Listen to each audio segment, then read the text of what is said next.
Bounty hunters are a staple of Star Wars, appearing in every era as the most charismatic representatives of the galactic underworld.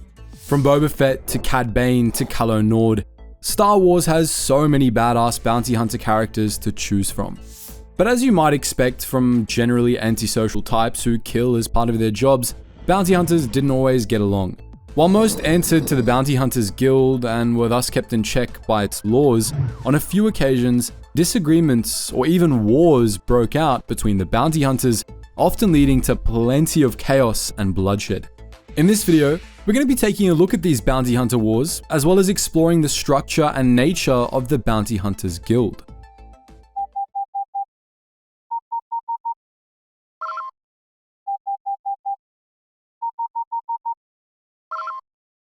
Attention, Sergeant on deck! The Star Wars galaxy was a dangerous place, full of outlaws and criminal outfits. On many planets, especially remote and less populated ones, local authorities simply didn't have the strength to go after all of them, especially the most dangerous ones. Since before the Republic, the authorities' solution to this problem was often to put prices on the heads of their most wanted criminals in the hopes that an enterprising mercenary could do the job for them. Of course, two could play at that game, and various underworld factions also regularly posted bounties on those they wanted removed for one reason or another. Either way, these organizations dealt with the galaxy's most hardcore kind of freelancer, bounty hunters. Bounty hunters were a fairly diverse bunch. Some worked exclusively for law enforcement, only pursuing government bounties through legal means, while others did most of their hunting for the Hutts or other gangsters, acting as enforcers and thugs. Some were ruthless killers in their own right, bringing the vast majority of their targets in dead, while a few refused to kill at all, and exclusively took bounties that called for the target to be brought alive.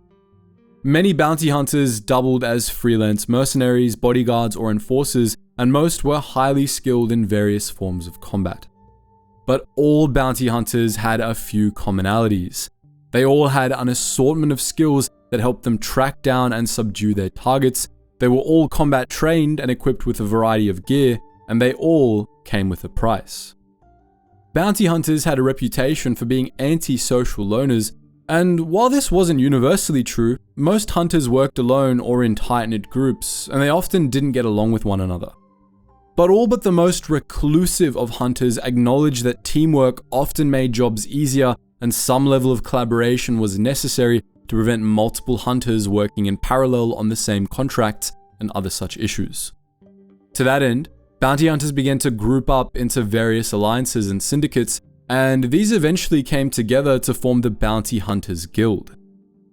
Before we get into the stories of the Bounty Hunter Wars, we need to go into detail about the guild first, since all of the known Bounty Hunter Wars had their roots in internal conflicts within the guild.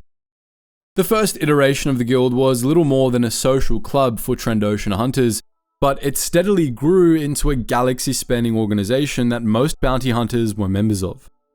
The guild recruited bounty hunters of all stripes and provided a forum through which they could coordinate their activities, and it bound all its members to a set of pledges, oaths, and rules meant to keep the conduct of guild members relatively honorable. This initial version of the Bounty Hunters Guild was an independent and loosely knit affair, but it got the job done throughout much of the Old Republic era. After the Great Hyperspace War, however, the original Bounty Hunters Guild began to decline a little. Many bounty hunters became less and less concerned with following the guild's rules, and they began to operate more as murderers for hire than hunters. During the Mandalorian Wars and Jedi Civil War, this problem escalated, especially after the rise of Calo Nord, one of the most infamous bounty hunters of all time. Sold into slavery by his parents as a child, Nord had killed his masters at the age of 16, after which he hunted down and killed his parents too. This earned him a bounty on his head, but he simply killed every bounty hunter who came after him, and then he became a bounty hunter himself. Calo Nord quickly became renowned as the best bounty hunter in the galaxy, but he was also renowned as a prolific killer. He almost always killed his targets, showing absolutely no regard for life, honor, or dignity, and he killed many other people besides. Nord was known to kill people just for trying to talk to him, and it was widely believed that he killed more people during his career than the Iridian Plague. Nord worked for such unsavory types as Davik, the crime boss of the Taris branch of the Exchange, and Darth Malak, ruler of the Sith Empire. All too much inspiration from him, and the guild degenerated into a band of murderers. By 3951 BBY, the reigning guildmaster, Vosk, had quit the guild out of disgust, and most of the guild's pledges and oaths were abandoned. Bounty hunters of this era only followed two of the guild's rules. The terms of a contract were to be honored, and bounty hunters could not attack one another when going after the same targets. Anything else was fair game. This led to a sharp decline in the conduct of bounty hunters, and consequently, the reputation of the whole profession. The Bounty Hunters Guild remained in this degenerated state until after the 7th Battle of Ruusan. During the early years of the Republic Golden Age, there were a number of incidents between Jedi and bounty hunters that were unknowingly going after the same targets, and this prompted the Senate to call on bounty hunters to create a new governing body for better coordination with the authorities. 4 leaders of influential bounty hunter clans, Thrusk of Trandosha, Tisu of Rhodia, the Twi'lek renegade Sayaxi, and the Corellian Kikrim Pon, banded together to form the new Bounty Hunters Guild, which eventually just became known as the Bounty Hunters Guild. This guild would be bound by a new Bounty Hunters Creed, and it would not only coordinate hunters and establish lines of communication with the authorities, but it would also train new hunters, provide members with easy access to bounties, and promote cooperation between its members. By this point, most bounty hunters were independent, and many were skeptical of this new guild, but the Senate gave the guild a leg up by giving its members advance notice on the highest paying bounties, mediating between guild members, and providing many other valuable services, and so the new guild quickly took over the bounty hunting world. Overseen by the Guild Council, which was led by the Guild Master, the new guild was more tight-knit and controlling than the old one, and it cooperated well with the Republic and later the Empire. The whole outfit was governed by the Bounty Hunters Creed, a simple set of 7 principles that all members of the guild were required to adhere to.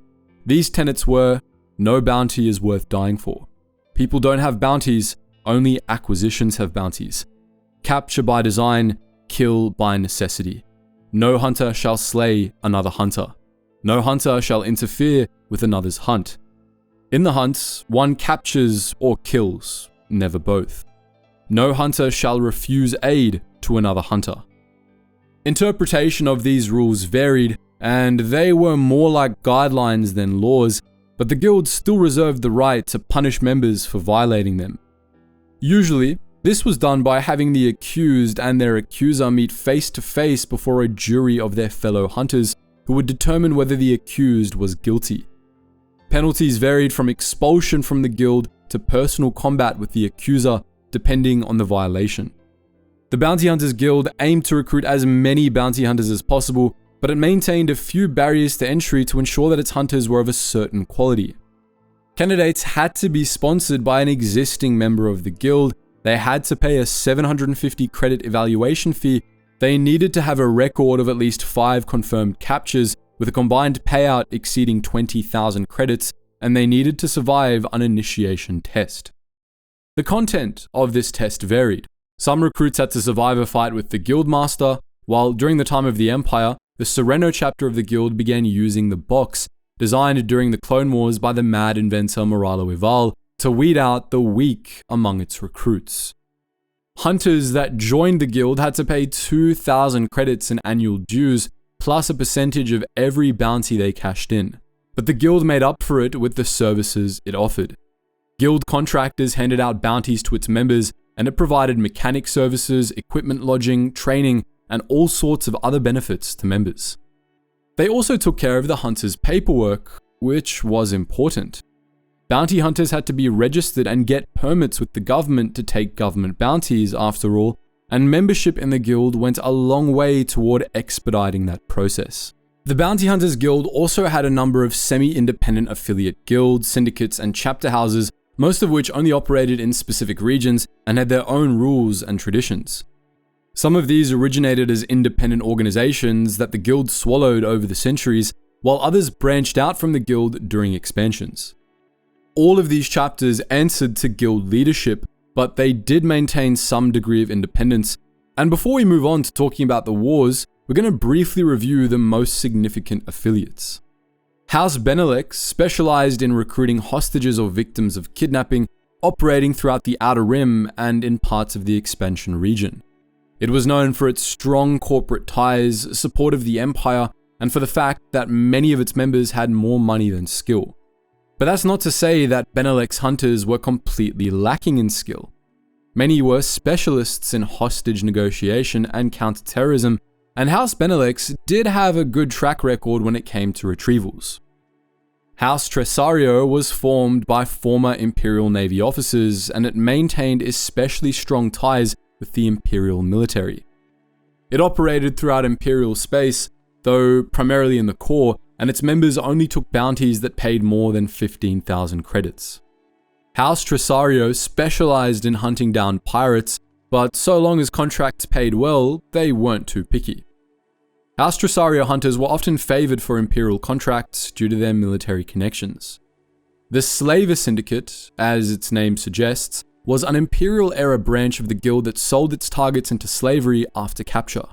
Run by the Zygerian clan Prolurg, the Syndicate exclusively operated in those regions of the Outer Rim where slavery was legal, and it generally went after small bounties, usually targets that were only guilty of minor infractions, since many bounty hunters ignored those.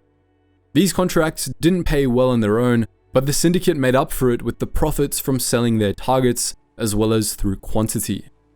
House Paramixor almost exclusively accepted bounties placed on murderers or attempted murderers, usually those that called for the target to be brought in dead. Its official aim was to rid the galaxy of those who killed other sentients for sport or profit, and its hunters were not only skilled, but treated well by their guild. House Paramixor offered its members the best healthcare, accommodations, and retirement plans in the Bounty Hunters Guild, but it was somewhat an exclusive operation, with its guildmaster only recruiting the best of the best. Though it was suspected of having ties to the Rebel Alliance, House Nuvalis publicly only accepted the most well-paying Imperial and corporate contracts. Its hunters only accepted bounties of 20,000 credits or greater, which the guild would take a substantial cut of. House Nuvalis had a policy of giving its hunters 1 year to do a job, and if they failed, they would pay the client double the originally posted bounty, something that strongly encouraged bounty hunters to get the job done right the first time. Operating primarily in the Outer Rim, the Ragnar Syndicate allowed its members to work freelance most of the time, only calling in their services for large contracts. For these, the Syndicate operated less as a guild and more as a paramilitary organization, dispatching large task forces of bounty hunters to complete military objectives. These task forces usually consisted of a mix of experienced and rookie hunters, and their members often specialized in counterterrorism, assassination, and sabotage. House Renlis was unique among the bounty hunter syndicates in that it exclusively recruited female bounty hunters, and in that it only accepted bounties on male targets. House Renlis was a very secretive guild, operating primarily in the greater core, but also in Hutt space and the corporate sector. Though few in the galaxy were aware of it, House Renlis was founded by deep cover Imperial intelligence operatives, and Imperial intelligence routinely used House Renlis's hunters to dispose of undesirables within its ranks. The Mantis Syndicate, similar to the Ragnar Syndicate, was more or less a paramilitary organization, described by Dengar as a band of mercenary gangsters rather than bounty hunters. It deployed its bounty hunters in small armies, usually operating at the company or battalion level, and it usually only went for high-risk contracts. Its theater of operations was limited to the Outer Rim's Sarin sector, but it still had considerable influence within the Bounty Hunters Guild. But the most powerful of all the syndicates was House Salactori, one of the oldest of the bunch. House Salactori only recruited the best of the best bounty hunters, and as the house's motto claimed, Salactori took care of its own, to the point where the house would ensure that anyone responsible for the death of a House Salactori bounty hunter died within a year. House Salaktori took all sorts of contracts from all over the galaxy, but only well-paying ones. 10,000 credits per bounty or higher for Imperial contracts, and 20,000 credits or higher for all others. House Salaktori was ostensibly loyal to the Empire, but its leaders were known to pick fights with or put pressure on Imperial administrators who got in the way of their bounty hunters. Now that we've got a good understanding of the ins and outs of the Bounty Hunters Guild, it's time to finally start taking a look at the Bounty Hunter Wars. There were 2 known full-scale Bounty Hunter Wars, as well as 2 wars that parts of the guild fought against external actors. We're going to start with the oldest known Bounty Hunter War, fought on Nar Shaddaa in 3951 BBY. You might remember from our brief history that this was a time at which the Bounty Hunters Guild had degenerated into little more than a glorified murderers' club. Calo Nord had been dead for 5 years by this point, but he still cast a shadow over the whole profession of bounty hunting, and the new top bounty hunters were all too happy to follow his example. The reigning guildmaster, Vosk, had quit the guild in disgust, leaving the bounty hunters without anyone to rein them in, to stop them from preying on the weak in an ailing republic. With the Jedi Order all but extinct at this time, there was no one to bring these renegade hunters to justice either. Of all the oaths and traditions the guild had once maintained, the bounty hunters of this time only followed 2. They were to honor their contracts, and they were not to fight one another when chasing the same target. But even these last 2 rules would be put to the test on the Smuggler's Moon. That year, Goto, the boss of a criminal syndicate known as the Exchange, posted a bounty on all remaining Jedi. The enigmatic crime lord wanted any Jedi who could be found brought to him alive, and he was willing to pay such an enormous price for this that a hunter who cashed in the bounty could buy their own planet with it. The bounty attracted the attention of virtually every bounty hunter and thug in the galaxy, and they all immediately began searching for Jedi. But this was easier said than done. There were very few Jedi left in the galaxy at this point in time. As far as anyone knew, there was only one Jedi left in existence, Mitra Surik, a Jedi exile who had recently returned to known space. Predictably, this bounty caused a ton of trouble for Surik. Everywhere she went, bounty hunters would come out of the woodwork trying to kill her. Goto's bounty was specifically for live Jedi, but many bounty hunters assumed that they'd still get paid for a Jedi's corpse, and most decided that it would probably be easier to kill a Jedi than hold one prisoner. Eventually, after leaving a number of dead bounty hunters in her wake, Surik decided to travel to Nar Shaddaa to see what the Exchange wanted, among other things, and this was where the trouble truly began. In going to Nar Shaddaa, the exile was walking into the Dragon's Maw. All of the top bounty hunters in the galaxy gathered on the Smuggler's Moon, hoping to claim the exile as their prize. The top hunters on the moon were mostly members of the guild, and they were a fairly diverse bunch, all dangerous in their own ways. These were the Twin Sons, a pair of Twi'lek former slaves who had killed their master and developed a taste for blood, whose mastery of fighting with blades was almost unmatched. There was Hanha, the infamous Mad Wookiee, whose immense strength was only matched by his berserker fury, thirst for blood, and the sharpness of his Rick blades. There were the HK-50s, a syndicate of identical assassin droids, all of them well-armed, armored, and versed in the ways of wanton slaughter. An entire nest of Gand Finn's men had come to Nar Shaddaa as well, using traditional hunting techniques to track their prey, as had the Zhug brothers, an army of Duros mercenaries that used bounty hunting as a means of raising money to fund a coup back on their homeworld. Also present on Nar Shaddaa at this time was Mira, a freelance bounty hunter and the rival of Hanha. Voss considered her the best bounty hunter on Nar Shaddaa, not only because of her skill with tracking and the use of explosives, but also because she never killed her targets. With the exception of Mira, all of these bounty hunters were summoned before Goto when the exile came to the Smuggler's Moon, only for Goto to tell them to not engage their target. Their orders were to track her, nothing more, while Goto studied her actions. This, naturally, didn't sit well with the bounty hunters, who had to sit back and wait while the exile ran all around Nar Shaddaa. The 2 rules the guild still maintained tied their hands. They had to follow Goto's orders in keeping with the terms of their contracts, and they couldn't interfere with the other hunters' work, because they were all hunting the same target. This caused a steady buildup of tension, frustration, and impatience among the bounty hunters. Slowly but surely, Nar Shaddaa was becoming a powder keg. It wasn't just the bounty hunters that were becoming unhappy either. Surik had come to Nar Shaddaa to meet with Goto and find out what his problem was, and to arrange this, she started causing as much trouble for the exchange's operations as possible. This made Goto's subordinates anxious, as the exile was destroying everything they had built on the smuggler's moon.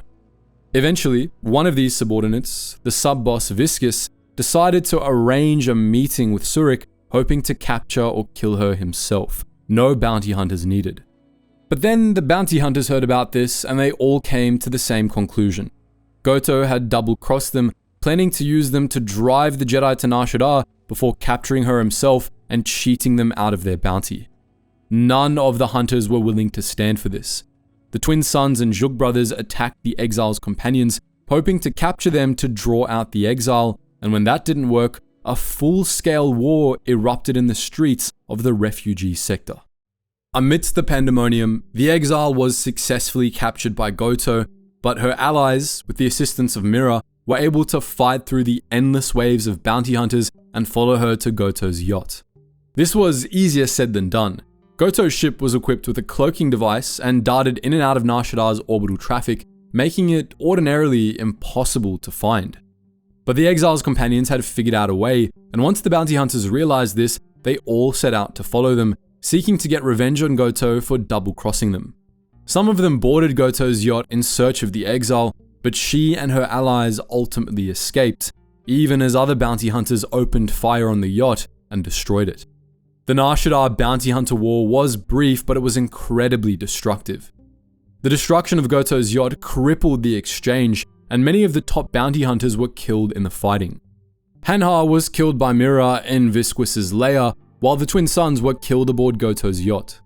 Azanti Zhug, one of the leaders of the Zhug brothers, was killed trying to seize the exile ship, and hundreds of Duros mercenaries, Gun Finsmen, and HK-50 droids were all killed as well. Mira joined the exile's crew after the war, leaving an even bigger hole in the bounty hunting scene, and the conflict had put an end to the last two rules that the Bounty Hunters Guild upheld. The hunters broke the terms of their contracts by defying Goto's orders and later trying to kill him, and they broke the truce as well. During the golden age of the Republic, during the time of the new Bounty Hunters Guild, conflict between bounty hunters decreased dramatically, but there were a number of conflicts that guild hunters fought against outside groups. In particular, the guild had long-standing issues with the Mandalorians, which led to violence on a number of occasions. In around 900 BBY, after a chapter of the guild expanded operations into Mandalorian space without authorization from the Mandalorians, the Mandos retaliated by blowing up that chapter's headquarters over Ixtla, wiping out that entire branch. Later, in 200 BBY, after the Mandalorians completely exterminated the Ithulans in a war over a distillery, the Bounty Hunters Guild teamed up with a group of Jedi to bring them to justice. The Jedi Council had initially refused to get involved in the affair, but a number of Jedi went more or less rogue and decided to act anyway, and the Guild decided to team up with them.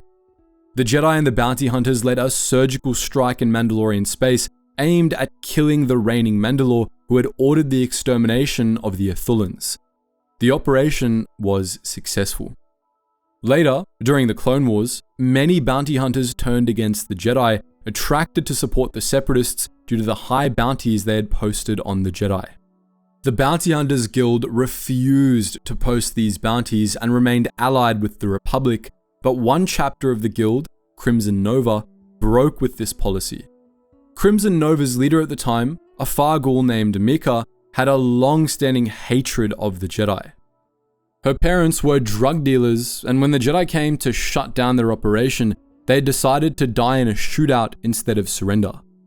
Mika blamed the Jedi for this, so she decided to defy the guild's orders and post the Separatist bounties for Crimson Nova members. This led to large numbers of bounty hunters getting involved in the Clone Wars on the Separatist side, enough to turn the tide of the Battle of Null when a group of bounty hunters attacked a Republic camp, opening fire on the Jedi healers present. This, of course, got Crimson Nova into hot water with the Jedi, who eventually sent a strike team to the Syndicate's headquarters, the space station known as the Rig. There, Mace Windu, Kit Fisto, Saesee Tiin, and Agent Kola systematically dismantled Crimson Nova's operations, killed many of its top hunters, and arrested Mika. Crimson Nova was left in shambles after the attack, though it was allowed to remain in operation after it agreed to stop posting Jedi bounties. It only kept this up for the remainder of the Clone Wars, however. After the rise of the Empire, Crimson Nova went back to hunting Jedi, and its members became known as specialists in Jedi hunting.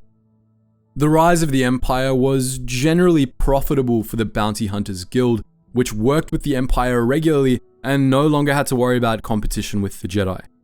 Under the leadership of the Trandoshan Kradosk, the Guild reaped tremendous profits for the first 20 years of the Imperial period, becoming more and more powerful. But these profits weren't evenly distributed. The Guild's leadership, which was entirely controlled by an older and deeply entrenched clique of hunters, took increasingly large portions of each bounty from Guild members, and this was beginning to displease many of the younger hunters. This internal conflict was what would ultimately spark the galaxy's second Bounty Hunter War, the one actually known as the Bounty Hunter Wars. This conflict wasn't just the product of internal tensions, however.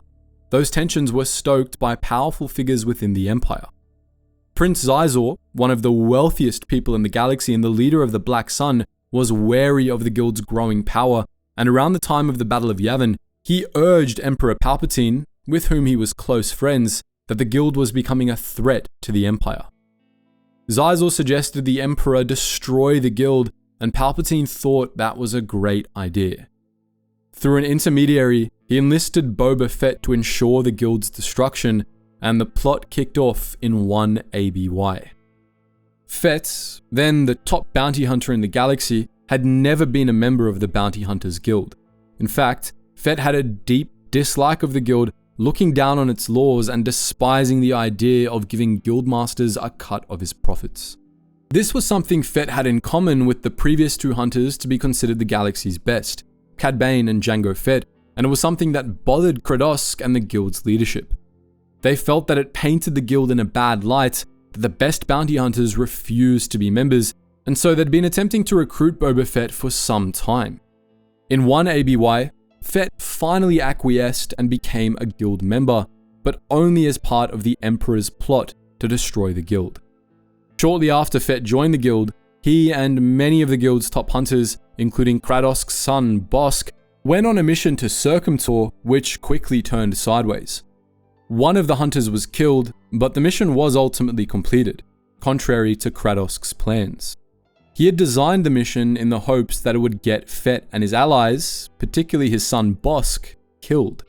Kradosk feared that Bosk and many of the younger hunters were getting too ambitious and would soon attempt to overthrow him, so he had planned to conduct a purge of the Guild. But things didn't go to plan, and when Bosk learned of this betrayal, he killed and then devoured his father. With Kradosk's death, the Bounty Hunters Guild split into two factions, and the Bounty Hunter Wars had begun. On the one side was the True Guild, a loyalist faction that consisted of the older bounty hunters that controlled the Bounty Hunters Guild. With Kradosk's death, this faction came under the control of Gleed on Tondon. After killing Kradosk, Bosk had declared himself the new guildmaster, but on Tondon and his followers refused to recognize this coup, and they sought to purge the upstart younger hunters from the guild. The True Guild was opposed by the Guild Reform Committee, which was led by Bosk and consisted of those upstart younger hunters who sought to seize control of the guild and purge its leadership of the older hunters. Boba Fett, for his part, simply sat back and let the two factions tear into one another. The Bounty Hunter Wars caused tremendous chaos within the Bounty Hunters Guild as the hunters turned against each other and destroyed much of the guild's infrastructure in the crossfire. Before long, the guild was crippled, but not enough to satisfy Prince Xizor.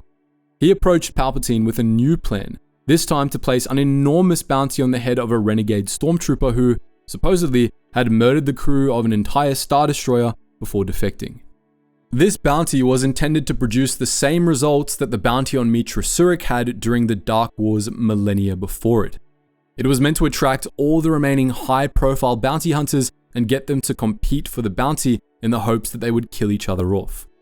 Xizor's plan worked. The bounty caused the bounty hunter wars to intensify, killing hunter after hunter until only the strongest and most capable bounty hunters were left. The casualties were such that they brought about the end of both the True Guild and the Guild Reform Committee. Indeed, the entire Bounty Hunters Guild ceased to exist. With the guild's destruction, bounty hunters as a whole became much less organized and powerful. This made them less of a threat to the Empire and to Xizor, and it also made them much easier to individually manipulate. In effect, the whole campaign against the guild was basically just one big union-busting operation, and it was wildly successful to the detriment of the bounty hunters. But the Bounty Hunters Guild did eventually reform, albeit in a greatly weakened state. After its re-emergence, its loyalty shifted. The guild went from supporting the Empire to supporting the Rebel Alliance and later the New Republic. Over the course of the New Republic era, it slowly rebuilt and it survived well into the Legacy era. With that said, the Bounty Hunters Guild never quite regained the power or prestige it had held during the Imperial era, and many bounty hunters continued to work as freelancers instead of sharing their profits with the guild. The effects of Xizor's plot ultimately outlived him. He died just a few years after the end of the Bounty Hunter Wars. So, that was our look at bounty hunting, the Bounty Hunters Guild, and the various Bounty Hunter Wars to crop up over the millennia. But what do you think? Are there any particular bounty hunters you'd like us to do full videos on? Which are your favorites? Let us know all that and more in the comment section below. And as always guys, thank you so much for watching, and I hope to see you in the next video.